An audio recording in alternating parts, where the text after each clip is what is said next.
So fantastic to be here today.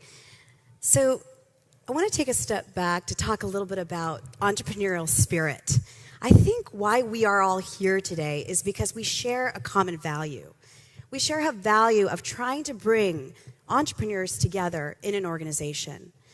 Now, for me at Nordstrom, the company is 116 years old, and it started as an entrepreneurial company with two people coming together, one Swede, John W. Nordstrom, with $5 in his pocket, coming across the sea to collaborate with someone in Seattle to build a store. But over time, just like you might feel, my company continues to grow and shape and change. So how do I identify traits of entrepreneurs in my company? How do I create an environment that really showcases that? And how do I allow my teams to grow and flourish in this environment? And so I know it's a daunting task for all of us here. My goal for you today is to talk a little bit about my experience and what I've been able to bring to these organizations over time at Starbucks, building the Starbucks app, as well as Xbox back in the day at Microsoft. So one thing to recognize is that amongst your teams, you have some diamonds. Your game-changing secret weapon is actually under the surface. And what I mean by that is to be a witness of your teams, to really look across and find out who are the innovators, who are the entrepreneurs that are doing things differently. How do you bring them together? And what are the traits that you can pull into small, nimble teams to go after big, meaty problems and projects? It may not always be really clear who these individuals are, and it may take a little bit more work on your end to try and figure that out. So I'm going to walk you through a couple of examples of what we've been able to do. So I'm going to tell you a little story. A while ago, really finding this untapped potential and the traits is something that was on my mind because we had a problem. For those of you who may be close to e-commerce and shopping, there's a retail apocalypse happening. And we really have a lot of good customer problems out there. One of them was around allowing our customers or giving them the opportunity to create outfits seamlessly. And the problem our customers told us in customer research time and time again. And we said, wow, we don't have an answer to this problem. How are we going to address it? Immediately, I partnered with my team member and I said, we need to create a new team. We need a team that's going to look beyond the business processes of today, experience of today, and push the boundaries further than we've done before. How are we going to do this? So the first thing that I did is I looked across at my own team, because you start with what you've got. You start with what you know. And I found that I had one individual on my team named Kay. Kay is relentless about the customer. Her focus and dedication to connecting with the customer is inspiring. She spends time in the field. She does shop-alongs. She brings me research. Every single time I have a question about the customer experience, she's the first one to answer. And so the first trait that I found really important to showcase and to focus on is this highly focused customer-first mindset. The trait that really differentiates the teams are the people who actually are focused on the customer. And I'm not talking about technology first, because absolutely, there is so much excitement around technology. And I'm a business leader, and I'm not talking about business first. Absolutely, we need to hit those revenue targets. When you establish a customer-focused mindset with these individuals, and then you bring others together, the opportunities are endless and really, really focused in the right direction. The next piece is around curiosity. We've heard a lot about curiosity today. And the other part of the sentence is a curiosity that challenges the status quo. So there was an individual on my team named M. M has the ability to push questioning beyond its possible ability. He's better than a 3-year-old when asking questions, constantly giving us opportunities to answer and showcase. And what he did for this particular feature is he asked the questions of why are the business processes the way they are? What were the establishments before? What is the customer receiving as a result of these business processes? Well, at that point, what happened is the questions and that curiosity pushed the status quo beyond what we'd done before, because The processes were in place because it's what worked before. Things were changing. And so with that curious nature, with that focus on customers, it really allowed us to pull in this new energy into this group. And being willing to challenge the status quo is tough. So being supportive is truly important as a leader. They say that change is great unless it happens to you. A lot of us can feel that when something changes in an environment or an experience. But you're entrepreneurs that are really fantastic at blowing through the change, coming up with an opportunity as a result are the people you're looking for. So you may ask, Jyoti, how do I find these people? How do I search them out? Well, you're all probably in a lot of meetings. You're likely on one-on-ones with your team, or you're connecting with your coworkers. Do you have somebody on your team that actually gets excited about change, that talks about the changing demographic or environment that's out there, that is looking at something like a retail apocalypse as an opportunity instead of a detriment? And lastly, are they bringing you solutions and opportunities that you never thought of before that gives you the chance to think differently? That is the crucial part of pulling in these traits together. So it's really a great opportunity to think this way when you're witnessing your teams, bringing in individuals that are customer-focused, bringing in individuals who are constantly curious, pushing that status quo beyond reasonable doubt, and then obviously being able to showcase and utilize change as an agent to push an organization forward. 3 traits that you can definitely focus on. But just like any garden or any musician, you need the environment to support you.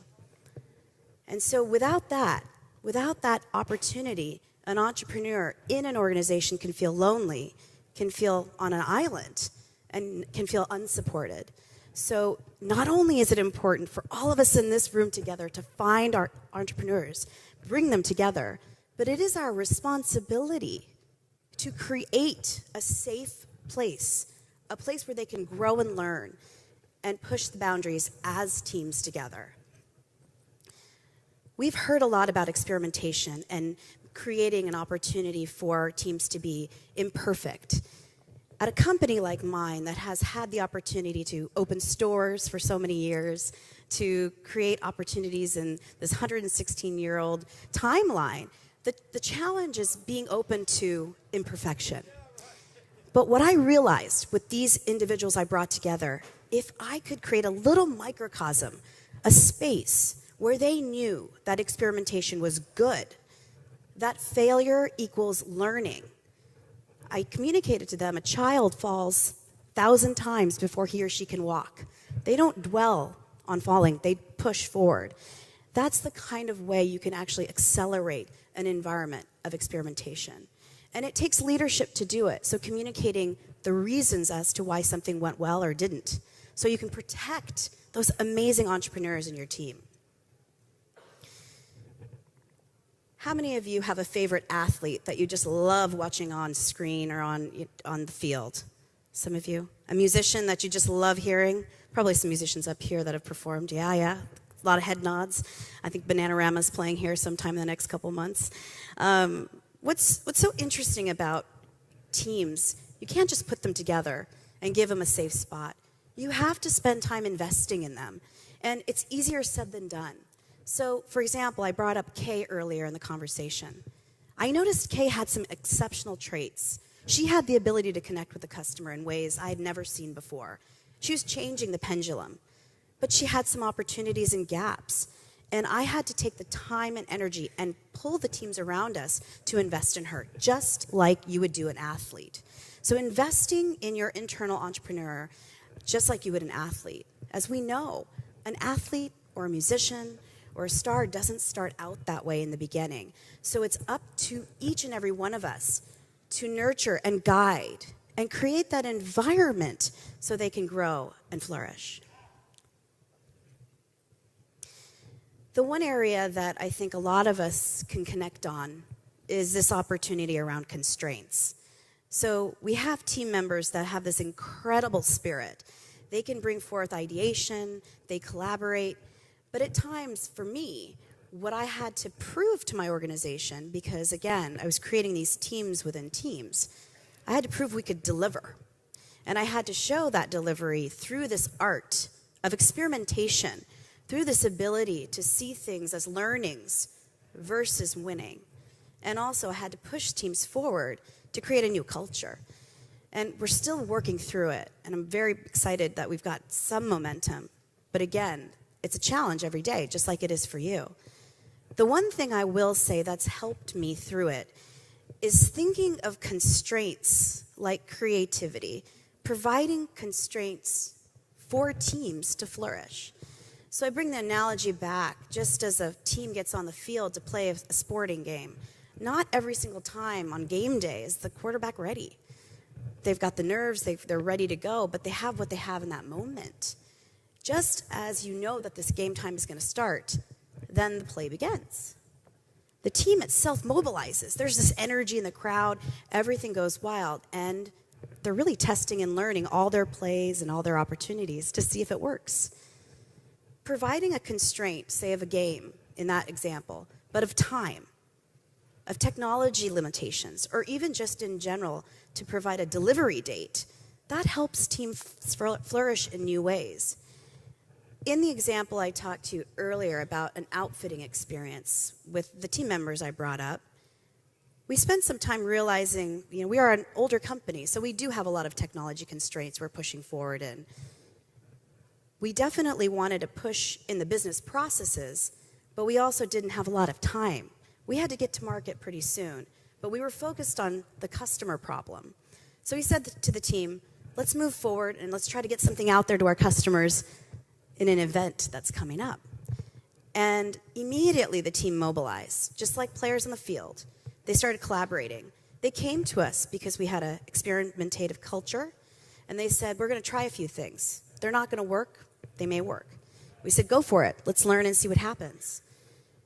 And in this constraint, we learn more than we thought we would about what not to do. We learn more about how to create partnerships across technology, the business process teams, as well as things like the photo studio that we would never have done if we had taken a really long approach. And ultimately, the constraint provided an opportunity to have an MVP ship before a big event. So all those things together can provide a really good basis for moving teams forward. So to give you a chance to take this back to your own teams and really mobilize it, I understand that this is not easy. I'm living it. I'm dealing with it every single day. And one of the things I will remark to say, it starts with every single one of you. It starts by educating ourselves on how we can be better supportive to these individuals when we find them. It then takes an ability to be a witness to your own teams, to be able to identify and unleash entrepreneurs as a catalyst for change.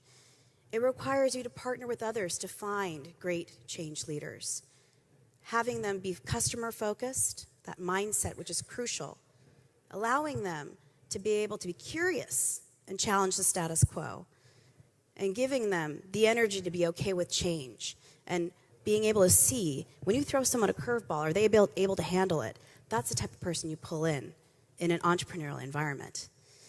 Secondly, it's not enough for you and me to put these teams together. It's not enough for us to spread them across the organization.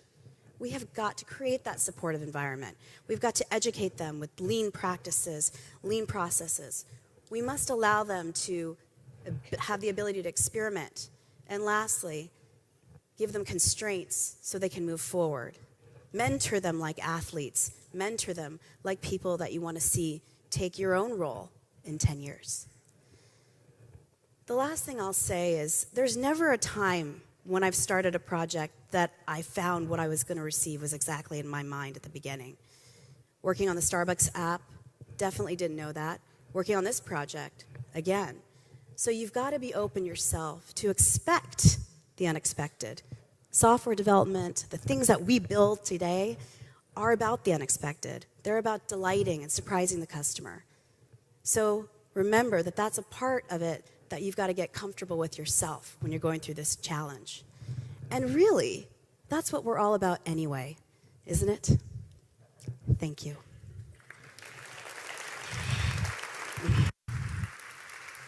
All right, Jyoti, excellent.